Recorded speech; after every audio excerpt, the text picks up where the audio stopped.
Balik ke informasi lain, Saudara, hari kedua Lebaran Gubernur Jawa Tengah Ganjar Pranowo bersilaturahmi dengan warga di rumah orang tuanya di Purworejo, Jawa Tengah.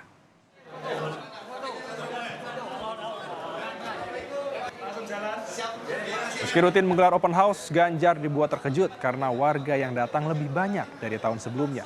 Meludaknya tamu yang datang tidak lepas dari diumumkan dirinya sebagai bakal capres yang diusung oleh PDI Perjuangan. Sebagai bakal calon presiden PDI Perjuangan, Ganjar Pranowo memastikan dirinya siap tancap gas, melanjutkan ke tahap berikutnya termasuk mencari siapa bakal cawapresnya. Ya sudah siap. Siap ya Pak ya? Sudah gaspol ya Pak ya? Gaspol ya Pak. Memang semua menanyakan itu soal pengumuman capres itu, jadi tambah rame gitu aja ya. Itu surprise nggak Pak? Kenapa? Surprise apa yang disampaikan oleh Bu Ketum? Ya, Memang surprise. sudah surprise ya?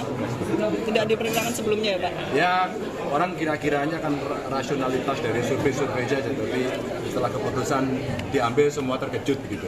Pak, persiapannya gimana nanti Pak? Ke depan persiapannya gimana? Gimana Pak?